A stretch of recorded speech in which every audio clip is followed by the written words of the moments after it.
گفتگو خواجہ آصف کے ان شبھ خیالات سے شروعات کرتا ہوں جس میں انہوں نے کہا تھا کوئی شرم ہوتی ہے، کوئی حیا ہوتی ہے۔ آج جو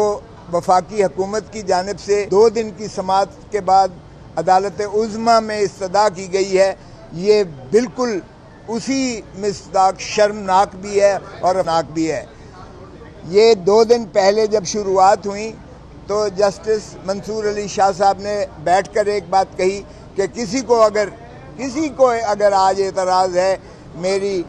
ایک سائل کی رشتہ داری کے ساتھ تو وہ ابھی فرما دیں، ابھی کہہ دیں تو میں اٹھ جاتا ہوں، اس لیے کہ یہ ایک پبلک انٹرسٹ کی بات ہے، اس میں رشتہ داریوں کی آڑ نہیں آتی ہے، یہ بنیادی حقوق کی بات ہے، یہ انسانی حقوق کی بات ہے، اس لیے فیصلہ کرنے میں میں کوئی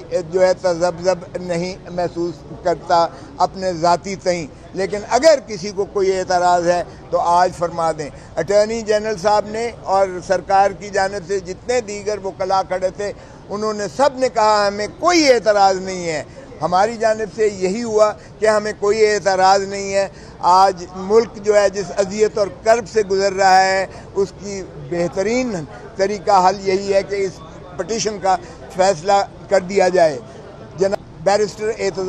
چودھری اعتزاز احسن نے بھی کوئی اپنی ذاتی رنجش نہیں لے کر آئے تھے سپریم کورٹ میں، بلکہ وہ بھی ایک ایسے جذبے کے تحت آئے تھے کہ بنیادی حقوق کی پامالی اور آئین سے مابرہ اقدامات ہونے جا رہے تھے، جس کی وجہ سے وہ تشریف لائے یہاں سپریم کورٹ میں آئے اور مجھے وکالت کا شرف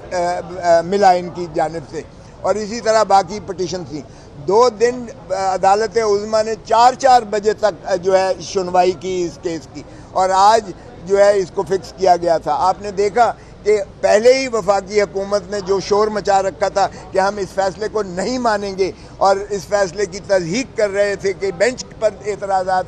وفاقی حکومت جس انداز سے بھونڈے انداز سے کر رہی تھی وہ بھی سب کے سامنے ہے۔ آج جب عدالت بیٹھی ہے تو اٹارنی جنرل صاحب نے فرمایا کہ جی مجھے اب ہدایات ملی ہیں کہ میں جسٹس منصور علی شاہ صاحب کے بینچ پر بیٹھنے کا اعتراض کروں، تو یہ اس پر حیرت ہوئی چیف جسٹس صاحب کو بھی، اور آپ نے سنا جو چیف جسٹس صاحب نے کہا، انہوں نے کہا میں نے انتہائی تحمل اور برداشت کا اس میں جو ہے ثبوت دیا ہے۔ آپ نے وہ فیصلہ نہ مانا جو 90 دن کے اندر جو ہے فیصلہ، آپ نے اسے الجھایا رکھا، ریشوز میں الجھائے رکھا۔ آپ کسی ایک نے نہیں کہا کہ 90 دن کا آئین میں مندرج نہیں ہے کہ الیکشنز ہونا قرار پائے ہیں۔ آپ نے صریحاً توہین عدالت کی عظمیٰ کی، اور پھر بھی ہم نے جو ہے بہت تحمل اور برداشت سے ریسٹرینٹ کا جو ہے مظاہرہ کیا۔ آج آپ نے انتہا کر دی۔ اس پر میں نے بھی کھڑے ہو کر کہا، میں نے کہا یہ پاکستان کے لیے ایک بہت ہی بھیانک اور بہت ڈارک ڈے متصور ہوگا پاکستان کی تاریخ میں، عدلیہ کی تاریخ میں بھی یہ ایک سیاہ دن کے طور پر لیا جائے گا۔ وفاق پاکستان کی بھی جو ہے اس کو تباہی کے دہانے پر لے جانے کی یہ کاوش ہے جو حکومت کر رہی ہے۔ وزیر اعظم کی جانب سے ایسا اعتراض آئے ہمیں، اور دوسری جانب سے بھی انہوں نے کہا کہ ہمیں جہاں تک منصور علی شاہ صاحب کی ذات کا تعلق ہے ان پر، ان کی انٹیگریٹی پر، ان کی اہلیت پر، ان کے جذبے پر کسی کو کوئی شبہ اور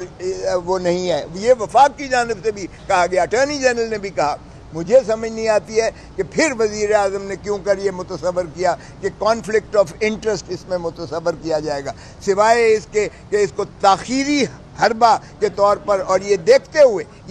ہوئے 2 دن کی سماعت جو ہماری دلائل تھی، یہ دیکھتے ہوئے کہ یہ ناقابل دفاع ہے یہ عمل، فوجی عدالتوں کا قیام آئین سے متصادم ہے، یہ باور کرتے ہوئے یہ حکومت نے اپنی شکست مانی ہے۔ یہ واضح طور پر نظر آ گیا کہ یہ بینچ یہ ہم نے تو فل کورٹ کی استدعا کی تھی کہ 15 کے 15 ججز بیٹھیں اور یہ فیصلہ کریں۔ یہ بھی 9 مئی سے کم سیاہ دن نہیں ہے، یہ 9 مئی سے زیادہ سیاہ دن ہے جو آج یہ وفاق کی جانب سے کیا گیا۔